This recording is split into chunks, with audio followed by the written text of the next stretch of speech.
Hello friends, my name is advocate Mohit Gupta और इस video में हम डिस्कस करेंगे कि इनकम टैक्स में किस किस टाइप के नोटिस आजकल टैक्स पेयर को आ रहे हैं।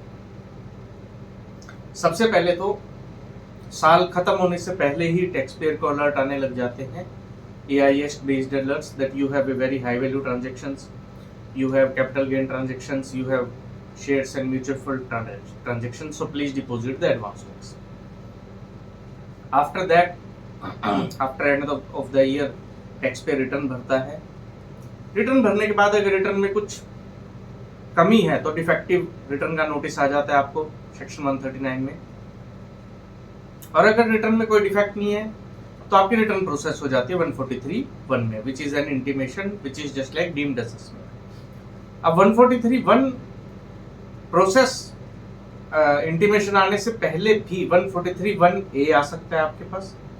143(1)A क्या होता है कि आपकी रिटर्न तो ठीक है लेकिन उसके अंदर कुछ मिसमैच है as compare to AIS as compare to 26CS, तो वो प्रपोज्ड एडिशन या प्रपोज्ड एडजस्टमेंट कर सकते हैं, तो उसका फिर जवाब देना होता है। मान लीजिए आपने उसका जवाब दे दिया, आपकी इंटीमेशन आ गई, आपकी रिटर्न में कुछ रिफंड है लेकिन कुछ पिछले सालों की डिमांड खड़ी है, तो रिफंड एडजस्टमेंट का आपको नोटिस आ जाता है 245 में, फिर उसको आपको टैकल करना होता है। मान लीजिए वो भी आपने टैकल कर लिया, उसके बाद जाओ या फाओ दोनों के पास राइट है 154 करने का। मान लीजिए आपने रिटर्न भरी, प्रोसेस हो गई, रिफंड भी मिल गया, लेकिन बाद में जाओ को लगा जुरिडिक्शन असेसिंग ऑफिसर को कि आपकी रिटर्न में अपेरेंट कुछ मिस्टेक है, तो 154 कर सकता है।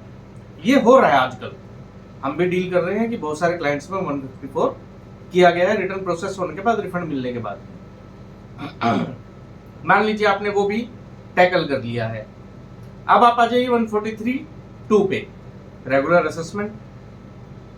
फिर उसके बाद 147 रीअसेसमेंट, इनकम एस्केपिंग असेसमेंट।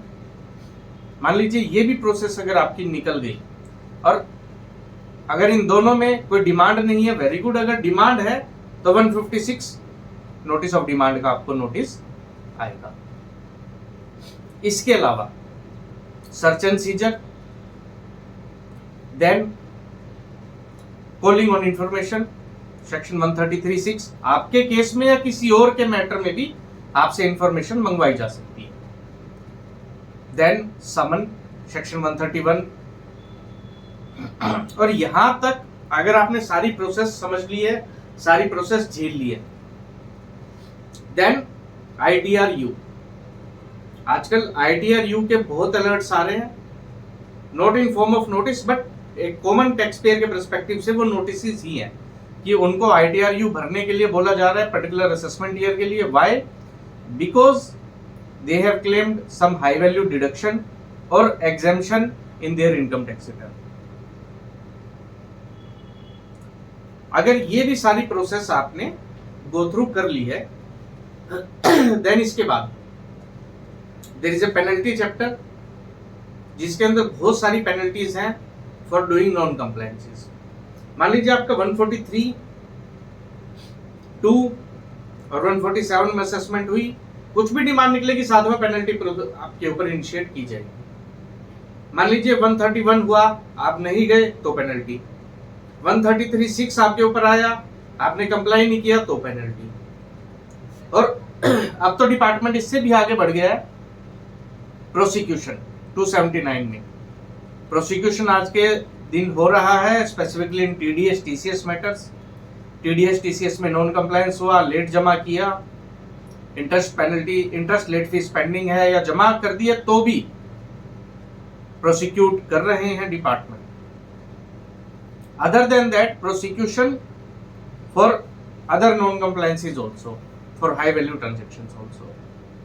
तो इन टोटल अगर हम बात करें बिफोर फाइलिंग ऑफ रिटर्न से लेके even after processing of return, there are so many provisions under the income tax act जिसके अंडर इनकम टैक्स डिपार्टमेंट आपको नोटिस भेज सकता है, या आजकल टेक्नोलॉजी का यूज करके जो अलर्ट भेज रहा है, जिनको मैं डीम्ड नोटिस बोलता हूं, बिकॉज ये डीम्ड नोटिस ज्यादा पैनिक क्रिएट करते हैं, क्योंकि ना तो आपको नोटिस आया, आप ना क्लैरिफिकेशन इशू कर सकते, ना डिपार्टमेंट को रिप्लाई कर सकते। तो आप सिर्फ और सिर्फ टेंशन ले सकते हैं उसके बारे में। तो फ्रेंड्स, आपकी कोई भी क्वेरी हो आप कमेंट कर सकते हैं, वीडियो को लाइक कीजिए, चैनल को सब्सक्राइब कीजिए। Thank you.